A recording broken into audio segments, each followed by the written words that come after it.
Actually, I was going to ask this question. You touched on it there. Is how to improve your thinking, how to make your thinking clearer and right. Think about the right things, right, deeply. Well, that's the thing. The first step is to get a hint, at least, that actually this might be a valuable thing to do. Learn how to think properly.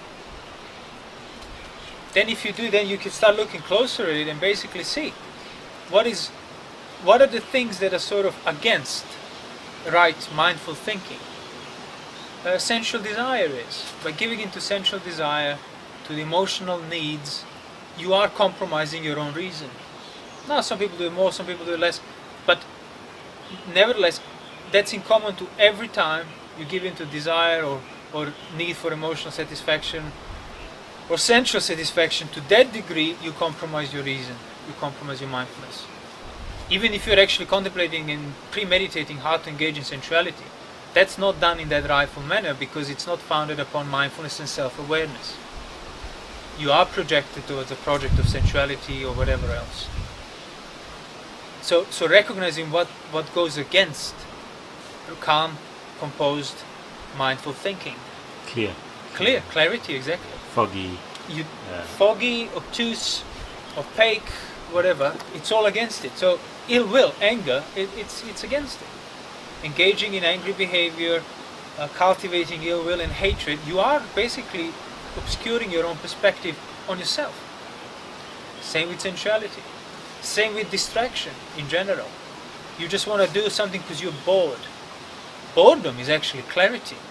And that's why people fear it. Because it reveals things that you don't want to admit to yourself, yet they're always there. That's why people always need things to do. Existentially, they depend upon constant performing of action and finding meaning in random things just to make them do stuff, because it basically keeps you floating, or so it seems. If you run out of things to do, if you run out of even the most frivolous purpose, you basically feel like you begin to sink. But the problem with that whole setup, the whole view, is that sooner or later you won't be able to do things. And what you're going to have left is that which you've been running away from your whole life. That's why old age is very unpleasant. Because the body stops listening, you lost your health, you lost your strength, you lost your youth. The senses are failing, you can't get distracted now through beautiful sights, you can't even appreciate it anymore. It just hurts to look, hurts to hear it. It's not pleasant eating. And what you're left is yourself. That's what you're left with. And that's something you didn't want to be with your whole life.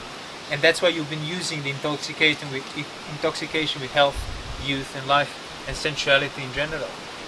Just to keep sort of surfing on top of it without having to face what's underneath.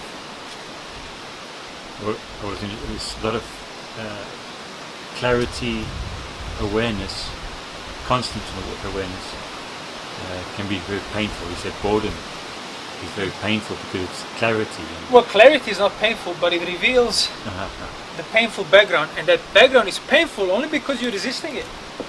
Only because your habits of your life, the ones you've been engaging with, are the ones that are taking you away from it, namely sensuality. Just following your desires for granted, wanting to have whatever your desire basically directs you at, and because of that, not engaging in that behavior is deemed painful. You created the pain of boredom, as in boredom. You created boredom because you don't want it. Boredom in itself, it's not neutral. Sorry, it's neutral. It's not unpleasant. It's neither pleasant nor unpleasant. That's what Buddha says. If you understand neutral feeling, it is felt as pleasant. If you don't understand it, as in if you're still basically affecting it with assumptions and preconceived notions and habits of sensuality, then it's going to feel unpleasant. Feeling nothing is going to feel unpleasant. It's going to feel threatening, basically.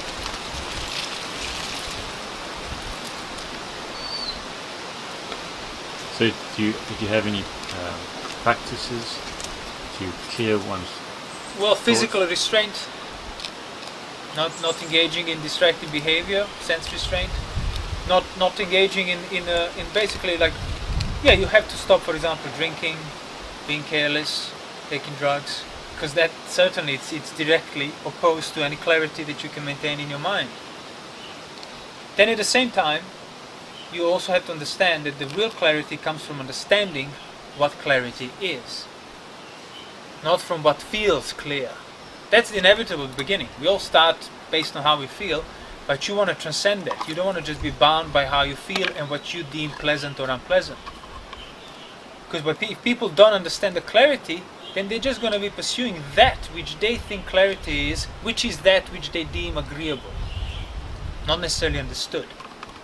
And that's when you have people overdoing the practice of clarity, like trying to catch every single moment and things like that. But that's a contradiction in terms. In order to catch a moment, you have to be outside of the moment. But if you're outside of the moment is not in your experience. So you're just chasing these hollow, contradictory ideas on account of developing clarity. So clarity is basically absence of greed, aversion, delusion. If those things are not present in your experience, you don't have to then get rid of whatever else is present. Because all you care about is the unwholesome aspect.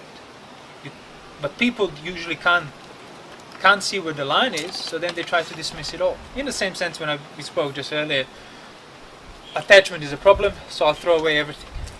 Baby and the bathwater, the whole thing. Oh, I'm attached to this, I must destroy it, I must get rid of it, I must give it up. That's how I free myself from my attachment. But you won't. And the Buddha realized that when he came to the point of even trying to give up his own life, because thinking that's the way out, but then he realized it wasn't. It's only going to result in me dying unenlightened. When he tried to stop his own breathing, basically, because well, I'm breathing, I'm helping this life that's a base of attachment. But fortunately he didn't. He saw through it, and then he realized that actually no, this only resulted in me being dead, not enlightened. So abandon things that are unnecessary, that are basically a full proliferation of and carelessness in regard to sensuality, ill will, restraint and moderation, and then try to understand that clarity. Don't overdo it either, or mystify it. What about concentrating on a neutral object? Would that take away all the unwholesome objects? Well, no, because concentration for people today means absorption. And if you're absorbed into something, means you're not aware of yourself. So how can you develop self-reflection and self-clarity if the basic premise of yourself being present and seeing that in the situation is not there? That's why most of the contemporary meditation techniques are completely misleading.